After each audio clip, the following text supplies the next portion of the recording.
Imagine this. You're staring into a mirror, but instead of seeing your own eyes staring back, something else stands behind you, motionless, pale, familiar. It has your face, but no reflection of its own. Would you scream, or would you listen?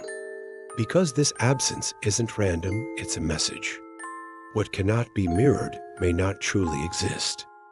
Welcome to the forsaken folklore, where ancient legends stir, forgotten horrors rise, and spectral wars rage eternal.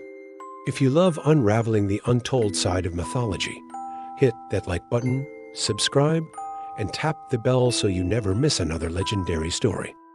Across centuries, vampire stories have chilled us to the bone. But here's the real terror. It's not the fangs or the bloodlust, it's the mirror. Or rather, what's missing in it? Why do the undead cast no reflection?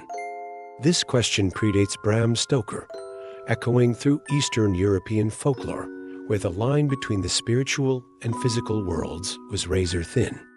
In Slavic traditions, mirrors weren't just household objects, they were spiritual traps. A body lying in state was often surrounded by covered mirrors because forgetting wasn't just careless. It was dangerous. To reflect death was worse. It risked trapping the soul within the glass forever. So, what does it mean when something has no soul to lose? The mirror isn't a surface, it's a gate. And what cannot pass through, it shouldn't exist. This concept is older than Christianity, older even than written language. Ancient Romans whispered tales of necromancy and specters, beings that made no sound, cast no shadow, left no imprint on the world. They didn't belong to life, but walked beside it, empty husks of what once was. In Transylvanian legends, certain corpses, those buried improperly or who died violently, were said to rise again. Not always to drink blood, but simply to linger. Their presence wasn't detected by screams or sightings, it was revealed in the mirror. A room grew cold. A reflection wavered. The face of the living stared back, but the figure standing behind them did not. Even Shakespeare hinted at this metaphysical unease in Richard II. A face of sorrow hath 1,000 tongues, and every tongue brings in a several tale. But what if a face has no voice, no presence? What if sorrow stares back with silence? The idea that mirrors reveal truth is a cornerstone of myth and ritual. They strip away illusions, confront you with yourself. And in that confrontation, something undead recoils, not because it sees evil, but because it sees absence. Absence cannot be mirrored. This is where the horror begins, not in teeth, but in disconnection. The vampire is not just a predator, it's a rift. A being that once had identity and lost it. Its reflection isn't missing, it's rejected. A void where substance once existed, a hunger that remembers being whole. In early Romanian tales, when someone returned from the grave and cast no reflection, they had become strigoi or moroi. These weren't just words for undead. They meant fragmented, inverted, not alive, but not entirely dead. Mirrors in these stories weren't repellents, they were warnings. And perhaps the most terrifying thought of all, the mirror doesn't reject the vampire because it's monstrous. It rejects it because it's untrue.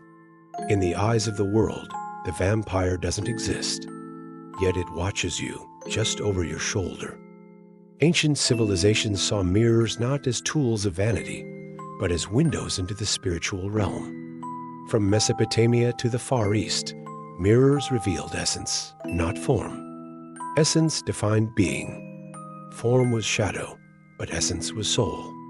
Within this understanding, the absence of a reflection becomes far more than superstition. It's a declaration.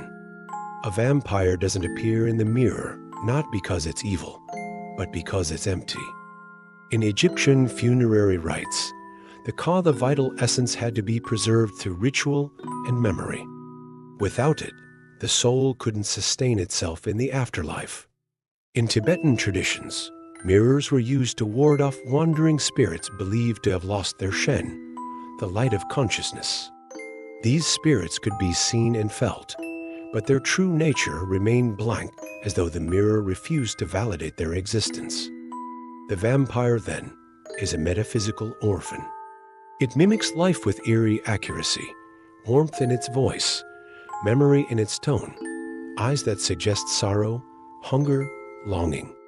But place it before a mirror, and none of these masks hold. No breath fogs the surface.